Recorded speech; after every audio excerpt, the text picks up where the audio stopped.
Oke, perkenalkan nama saya Testing Madu. Saya dari kelas TIP 1903, NPM 19110237, mata pelajaran Arsitektur dan Organisasi Komputer. Nah, untuk soalnya yang pertama jelaskan pengertian dari sistem operasi. Yang kedua, bagaimana membuat simulasi sistem operasi menggunakan VirtualBox. Yang ketiga, jelaskan materi struktur sistem operasi. Yang keempatnya, jelaskan materi proses-proses. Yang kelima, jelaskan materi deadlock and starvation. Yang terakhir, jelaskan materi manajemen memori. Untuk yang jawaban untuk pertama yaitu sistem operasi. Sistem operasi adalah perangkat lunak sistem yang mengatur sumber daya dari perangkat keras atau hardware dan perangkat lunak atau software sebagai juri demo untuk program komputer. Kita sudah tahu ya apa itu sistem operasi. Sistem operasi itu seperti Windows 7, Windows 8, Windows 10 dan lain sebagainya. Ya, itu udah tahu seperti perangkat hardware, perangkat keras seperti keyboard, ya, mouse dan perangkat lunaknya seperti Windows-nya itu. Nah, yang kedua itu langkah-langkah membuat virtual sistem operasinya. Yang kita ketahui pertama yaitu untuk yang pertamanya kita pilih new, yaitu membuat tampilan baru. Ya, ini saya akan maka akan tampil menu create virtual machine. Pada kolom name kita bisa menulis keterangannya apa saja. Pada gambar saya menuliskan Windows 7, ya. Ya, bisa ikuti aja langkah-langkahnya. Ya, boleh. Kemudian klik tombol next, muncul menu menentukan beberapa lokasi memori atau RAM yang akan digunakan. Ukuran standarnya biasanya 512 MB, ya. Bisa lihat di sini di bawahnya. Nah, ini untuk tombol next aja.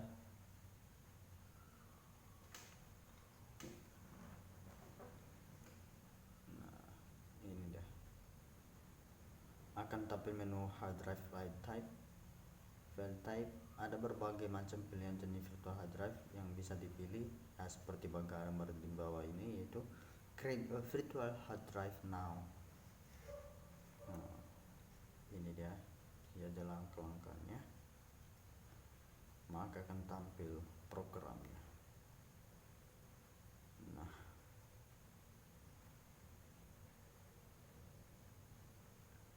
catatannya untuk kalau memilih dynamically maka ukurannya bisa kita tentukan sendiri, yaitu artinya kalau kita memilih dynamically itu bisa kita tentukan ukuran kapasitas dari komputer kita atau laptop. Nah, untuk kalau memilih virtual hardware-nya maka akan otomatis terbentuk sesuai dengan kapasitas yang digunakan sistem operasi yang kita buat. Nah, seperti ini.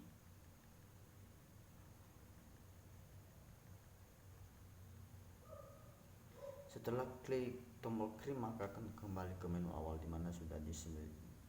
Inilah tahapan yang terakhir.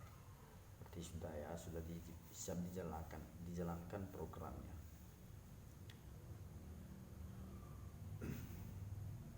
Nomor 3, ini sudah kita sistem operasi adalah support pada lapisan pertama yang ditempatkan pada memori komputer pada saat komputer dinyalakan, itulah Windows tadi.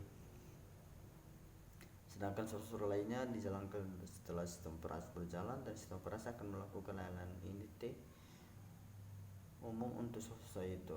Ini untuk penjelasan.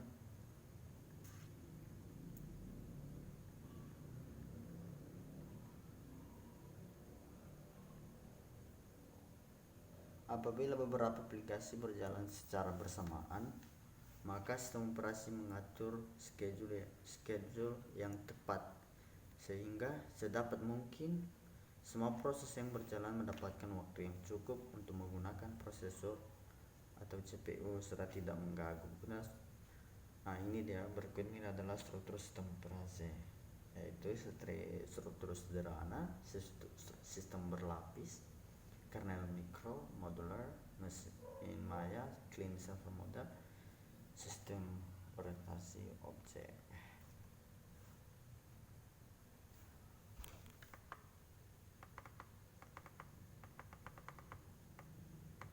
Ini masih lanjutannya, bisa kalian pahami sendiri.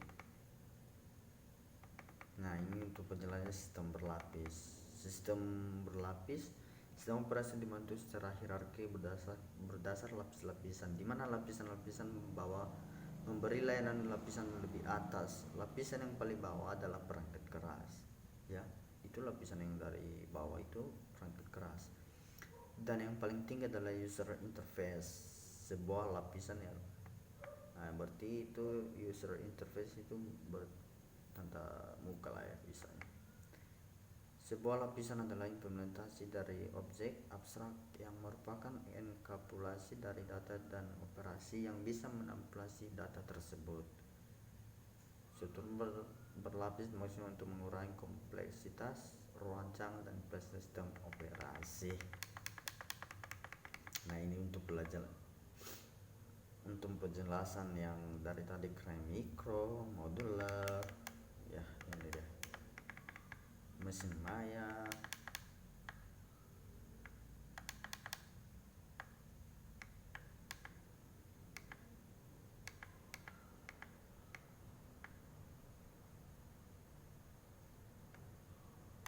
dan seterusnya ya, Pak.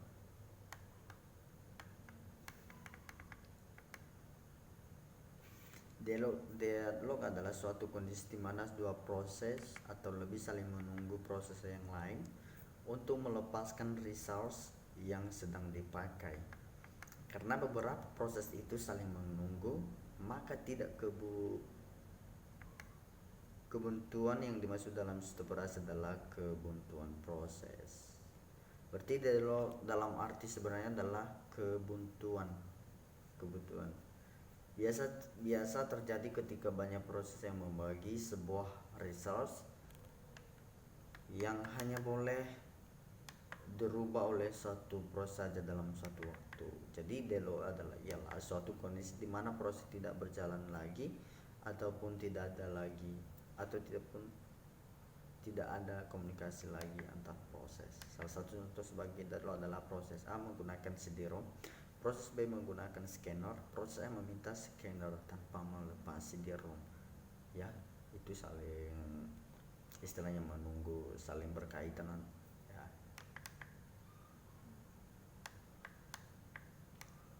Bisalah kalian paham mengenai deadlock itu. Itu model sistem deadlock itu untuk memodelkan kondisi deadlock, maka bayangkan sebuah sistem dengan sekumpulan proses P1, P2 dan seterusnya. Itu sekumpulan tipe sumber daya yang berbeda. Nah, bisa kalian lihat dari gambarnya. Ini hanya sebagai memutar-mutar. Deadlock bisa terjadi pada saat proses akan mengakses objek secara semestinya.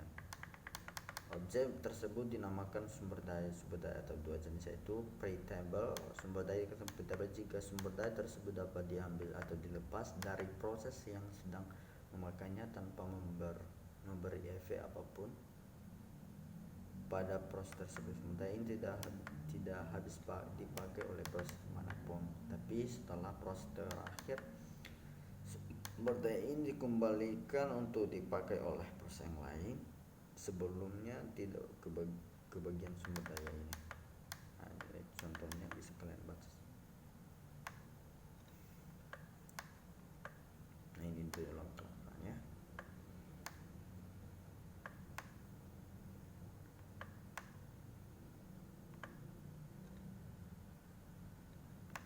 Ini perlu kita ketahui dulu penyebab deadlock ini. Setelah kita melihat beberapa ilustrasi di atas, mungkin kita sekarang mulai bisa membayangkan apa itu deadlock. Sebenarnya deadlock itu akan terjadi apabila syarat-syarat dari deadlock tersebut terpenuhi. Adapun 4 kondisi penyebab deadlock adalah sebagai berikut itu: mutual exclusion, hanya ada satu proses yang boleh memakai sumber daya, dan proses lain yang ingin memakai sumber daya tersebut harus menunggu hingga sumber daya. Jadi pastikan tidak proses yang memakai sumber daya, seperti dia hanya memakai satu sumber daya saja. Kalau memang dia menggunakan mutual exclusion, dia harus menunggu sumber daya lainnya agar bisa terkait. Kira-kira begitulah. Ini bisa baca ya.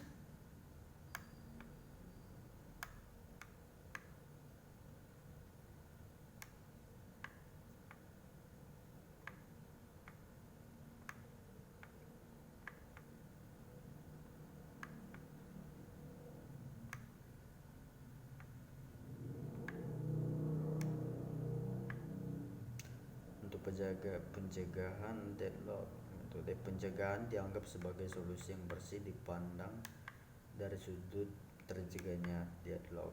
Tetapi pencegahan akan mengakibatkan kinerja utilisasi sumber daya yang buruk. Metode pencegahan menggunakan pendekatan dengan cara meniadakan 4 cara yang dapat menyebabkan deadlock terjadi pada saat eksekusi. Cara yang pertama akan dapat ditiadakan adalah mutual exclusion. Jika tidak ada sumber daya yang secara khusus diperuntukkan bagi suatu proses, maka tidak akan pernah terjadi deadlock. Namun jika membiarkan ada 2 atau lebih proses mengakses sumber daya yang sama akan menyebabkan chaos. Langkah yang digunakan adalah dengan spooling sumber daya, itu dengan mengetikkan job pada antrian dan akan dilayani satu-satu. Nah, itu tadi.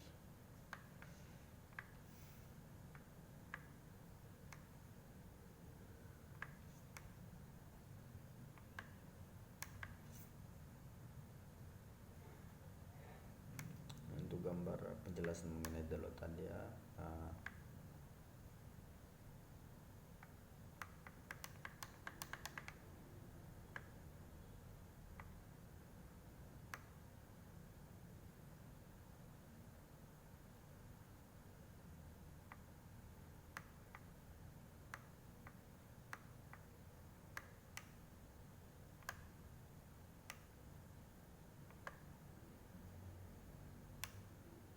Untuk starvation itu adalah kondisi yang biasanya terjadi setelah deadlock.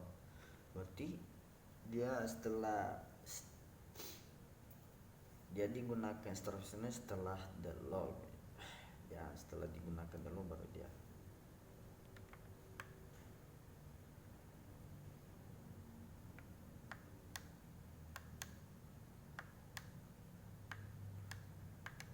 Ini ada contoh-contoh daripada starvation. Ada beberapa macam jenis memori diantaranya. Ini untuk nomor 6, memori kerja itu ROM, EEPROM, RAM, SEMROM, memori cukup kelebihan desa. Ini untuk memori ya. Dua itu manajemen memori. Terdapat 2 macam memori, itu manajemen memori statis dengan pemartisian statis jumlah, lokasi, dan ukuran proses. Memori tidak beragam sepanjang waktu secara tetap. Manajemen memori dinamis dengan pemartisian dinamis, jumlah, lokasi, dan ukuran proses di memori dapat beragam sepanjang waktu secara dinamis. Nah, ini dia.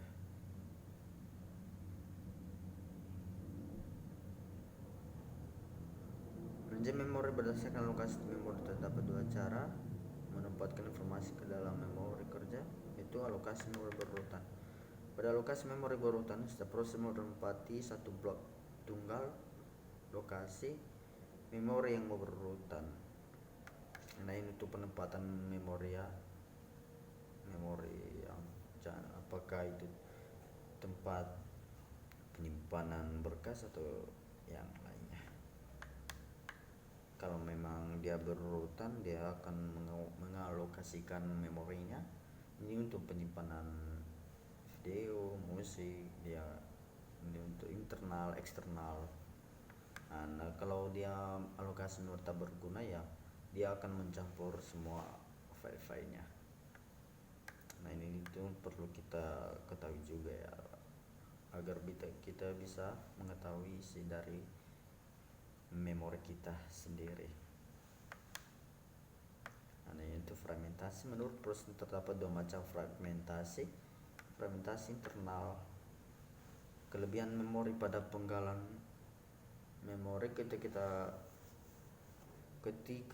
penggalan memori itu menerima penggalan informasi yang berurutan kurang dari ukuran penggalan memori. Ya iyalah, kalau memorinya tidak cukup, kalau filenya besar ya, kalau hanya memorinya kecil ya tentu tidak bisa dimuatnya atau bisa disimpan. Ini perlu juga fungsi manajemen memori. Manajemen memori sangat penting untuk proses dan fasilitas masukan atau keluaran secara efisien. Ini sangat mudah sehingga memori dapat menampung sebanyak mungkin proses dan sebagai upaya agar pemrograman atau proses tidak dibatasi kawasan memori dari komputer lain.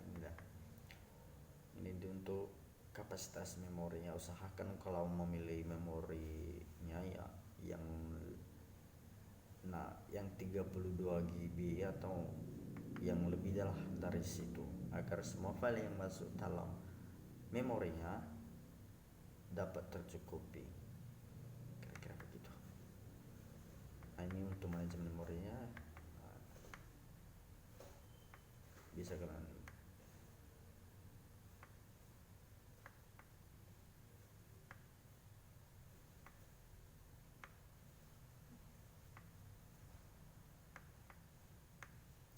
sekian dan